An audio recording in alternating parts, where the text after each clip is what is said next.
আসসালামু আলাইকুম। এখন শুনবেন সংবাদ শিরোনাম।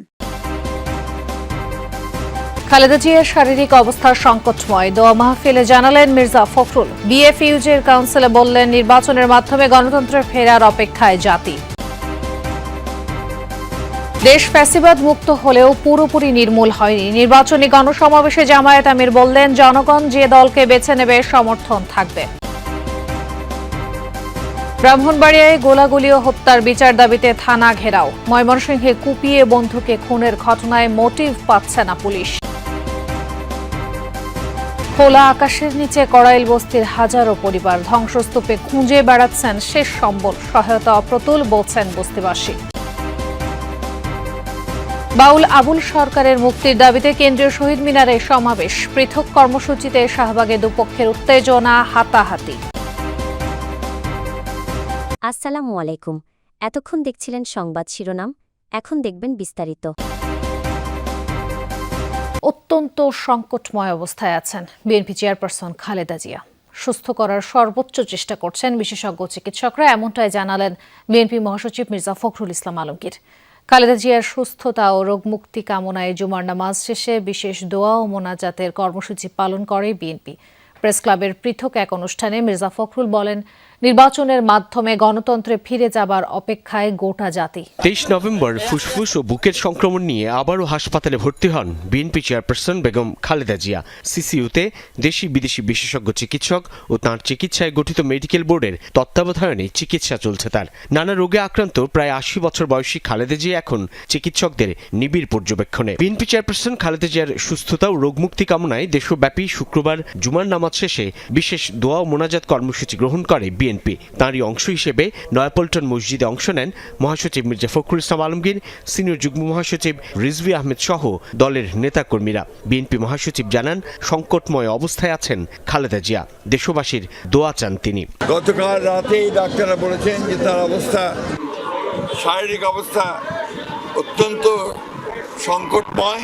দেশনেত্রী বেগম খালেদা জিয়ার রোগ মুক্তির জন্য পরম করুণাময় আল্লাহ তাআলার কাছে দোয়া চেয়েছি।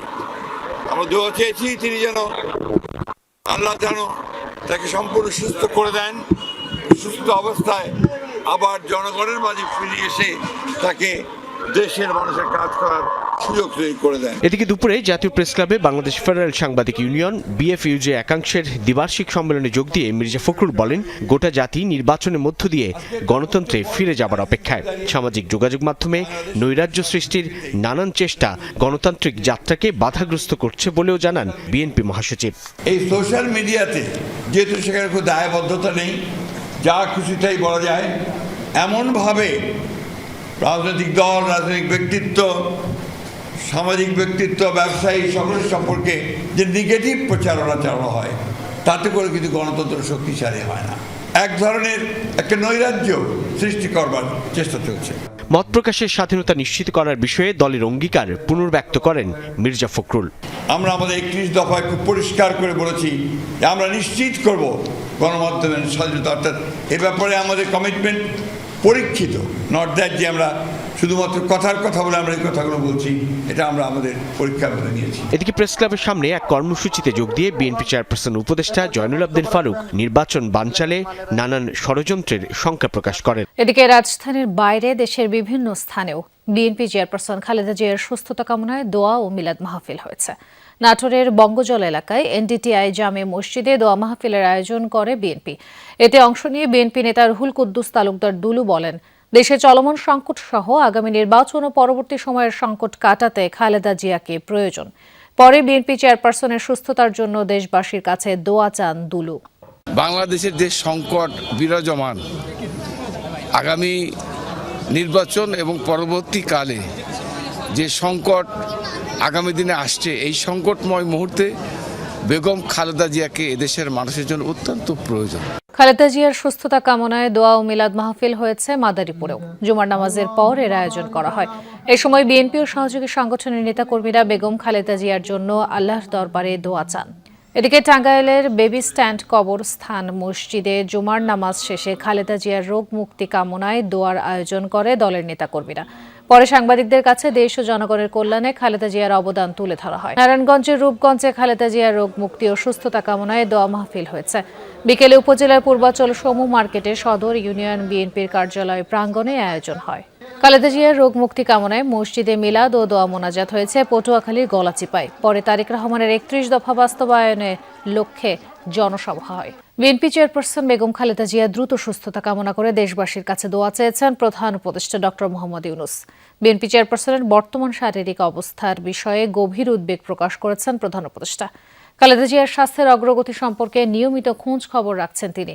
শুক্রবার সন্ধ্যায় প্রধান উপদেষ্টার প্রেস উইং থেকে পাঠানো এক বিবৃতিতে বলা হয়, খালেদা জিয়ার প্রয়োজনীয় সব চিকিৎসা সহায়তা নিশ্চিত করতে সংশ্লিষ্ট সবার প্রতি নির্দেশ দিয়েছেন ডক্টর ইউনূস। প্রধান উপদেষ্টা বলেন, বেগম খালেদা জিয়ার চিকিৎসায় যেন কোনো ধরনের ঘাটতি না থাকে। প্রয়োজনীয় সব ধরনের সহযোগিতা দিতে সরকার প্রস্তুত। গণতান্ত্রিক উত্তরণের এই সময়ে খালেদা জিয়া জাতির জন্য ভীষণ রকম অনুপ্রেরণা বলে উল্লেখ করেন ডক্টর ইউনূস। বলেন, তার সুস্বাস্থ্য দেশের জন্য অত্যন্ত গুরুত্বপূর্ণ। সংশ্লিষ্ট সকলকে প্রয়োজনীয় সব সহায়তা ও সমন্বয়ে সার্বক্ষণিক প্রস্তুত থাকার নির্দেশ প্রদান করেন ডক্টর ইউনূস। জামায়াতে ইসলামীর প্রচার সমাবেশে হামলার জবাব ভোটের মাধ্যমে দিবে জনগণ। ঢাকা ১৭ আসনের উদ্যোগে যুব ছাত্র ও নাগরিক গণসমাবেশে মন্তব্য করেন দলটির আমির ডক্টর শফিকুর রহমান। জানান, দেশে ফ্যাসিবাদের পতন হলেও পুরোপুরি নির্মূল হয়নি। এদিকে রাজধানীর ভিন্ন এক অনুষ্ঠানে দলটির সেক্রেটারি জেনারেল বলেন, দুর্নীতিমুক্ত বাংলাদেশ, সামাজিক ন্যায় বিচার প্রতিষ্ঠার মতো ইস্যুতে দরকার রাজনৈতিক দলগুলোর ঐকমত্য। সকালে রাজধানীর ভাসানটেক মাঠে ঢাকা ১৭ আসনের উদ্যোগে যুব ছাত্র ও নাগরিক গণসমাবেশের আয়োজন করে জামায়াতে ইসলামী। অনুষ্ঠানে প্রধান অতিথির বক্তব্যে দলটির আমির ডাক্তার শফিকুর রহমান বলেন, প্রচারে হামলা চালালেও জনগণ দলকে ভুলবে না।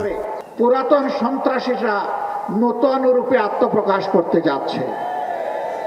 কোথাও আমাদের প্রচার মিছিলে গুলি চালানো হচ্ছে, কোথাও মা বোনদের উপর হামলা করা হচ্ছে।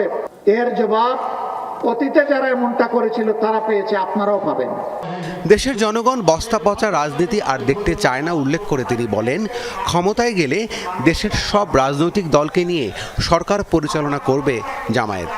জনগণ যদি মহান আল্লাহর ইচ্ছায় আমাদেরকে নির্বাচিত করে, ইনশাল্লাহ আমরা আপনাদেরকেও বাদ দিব না, সবাইকে সাথে নিয়ে আমরা দেশ গড়ব ইনশাল্লাহ। নতুন বাংলাদেশ আর পুরনো ফর্মুলায় চলবে না। আগামীর বাংলাদেশ হবে তারুণ্যের। তাই ফ্যাসিবাদী চিন্তা চেতনা রাজনীতি না করার হুঁশিয়ারি দেন তিনি। এদিকে জাতীয় প্রেসক্লাবে এক অনুষ্ঠানে জামায়াতের সেক্রেটারি জেনারেল মিয়া গোলাম পরওয়ার বলেন, রাজনৈতিক দলগুলোর মধ্যে আদর্শিক ভিন্নতা থাকলেও দুর্নীতিমুক্ত বাংলাদেশ, সামাজিক ন্যায় বিচার প্রতিষ্ঠার মতো কিছু ইস্যুতে ঐক্যমত্য থাকা প্রয়োজন। বাংলাদেশকে আমরা একটা corruption free country, corruption free একটা ইকোনমি হিসেবে গড়তে চাই। এ ব্যাপারে তো বিএনপি জামাত সহ কোনো দলের মধ্যে তো দ্বিমত নেই। দলমতের ঊর্ধ্বে উঠে আগামী নির্বাচনে যেন জনগণের রায়কে শ্রদ্ধা জানাতে সব রাজনৈতিক দলের প্রতি আহ্বান জানিয়েছেন জামায়াত আমির ডাক্তার শফিকুর রহমান। নতুন বাংলাদেশ গড়ার যে জনপ্রত্যাশা তা পূরণে সব রাজনৈতিক দলকে ঐক্যবদ্ধভাবে কাজ করার উপর জোর দেন তিনি। তৃতীয় মেয়াদে আমির নির্বাচিত হয়ে দলটির সহকারী সেক্রেটারি জেনারেল এটিএম মাসুমের কাছে শপথ গ্রহণ করেন ডাক্তার শফিকুর রহমান।